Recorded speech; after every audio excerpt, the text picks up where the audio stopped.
Tanaman sirih atau piper beetle merupakan tanaman asli Indonesia yang tumbuh merambat atau bersandar pada batang pohon lain. Sirih merupakan anggota dari famili Piperaceae atau sirih-sirihan. Morfologi dari tanaman ini adalah akarnya merupakan akar tunggang dengan berbentuk bulat dan berwarna coklat kekuningan. Akar ini tumbuh, merambat, dan memiliki banyak tunas baru yang tumbuh di akar. Batang tanaman sirih berbentuk bulat memanjang dan dapat mencapai ketinggian 5 hingga 15 meter, serta tumbuhnya menyebar. Pada batang terdapat sulur dengan jarak kira-kira 5-10 cm sebagai lokasi untuk pertumbuhan kecambah baru. Daun sirih biasanya dikonsumsi untuk merawat gigi dan sebagai antiseptik. Daun sirih berbentuk oval atau bulat telur berwarna hijau muda hingga hijau tua. Daun sirih memiliki rasa agak pahit dan getar. Bunga tanaman sirih merupakan bunga majemuk yang biasanya berwarna putih dengan biji yang berdiri sendiri dan berada di ujung cabang yang menghadap daun tanaman. Buah daun sirih berbentuk seperti telur berukuran kecil dengan warna abu-abu hingga hitam dan berbulu. Dalam satu buah biasanya terdapat sekitar 10-20 biji. Terdapat beberapa varietas tanaman sirih seperti sirih putih, sirih gading, sirih merah, dan lain-lain. Dalam perkembangbiakan vegetatif secara merundu ini, kami memilih tanaman sirih dikarenakan tanaman sirih mempunyai batang yang lentur serta terdapat sulur yang berfungsi sebagai tempat pertumbuhan kecambah baru sehingga lebih mudah untuk dilaksanakan pertumbuhan ini. Selanjutnya akan saya bahas mengenai tata cara merundu. Merundu merupakan salah satu cara perkembangbiakan tumbuhan secara vegetatif. Merundu dilakukan dengan pembengkokan atau pelengkungan cabang. Kemudian sebagian cabang tersebut ditimbun atau dibenamkan ke dalam tanah. Terdapat beberapa syarat agar tanaman dapat dibudidayakan dengan cara merundu ini, seperti tanaman harus memiliki batang yang panjang dan juga tanaman harus memiliki sifat lentur dan jarak tumbuh yang berdekatan dengan tanah. Keunggulan penyerbanyakan ini adalah menghasilkan tanaman yang memiliki sifat yang sama dengan pohon induknya. Selain itu, tanaman yang berasal dari perbanyakan secara vegetatif lebih cepat berbunga dan berbuah.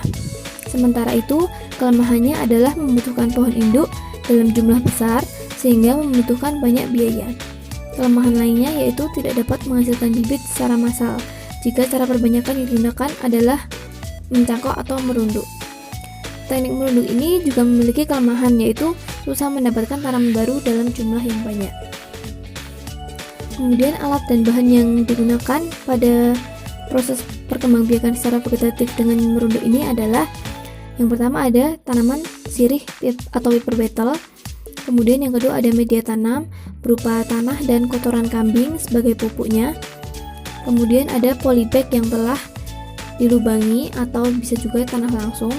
Nah, kali ini kami menggunakan dakron untuk membantu penyerapan air di bawah tanah. Kemudian memasuki cara penanaman.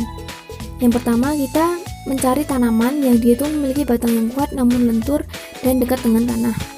Pada kelompok kami memilih tanaman sirih untuk dikembangbiakan. Kemudian yang kedua adalah mengikis kulit batang dan menghilangkan kambiumnya. Jadi kulit batangnya pada tanaman asli dibersihkan terlebih dahulu hingga ke kambiumnya.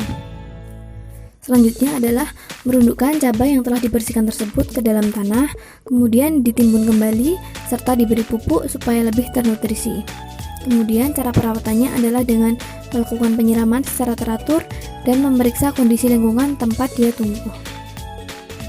Terakhir adalah faktor keberhasilan dan kegagalan dalam perkembangbiakan secara merundu ini.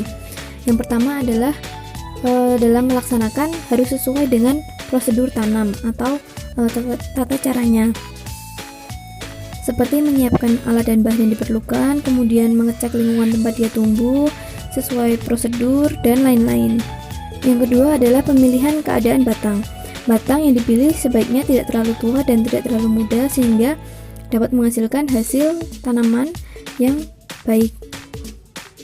Kemudian yang ketiga adalah tanah yang digunakan untuk menumbuhkan tanaman tersebut harus subur atau memenuhi syarat terbentuknya nutrisi sehingga nanti tidak terjadi kematian.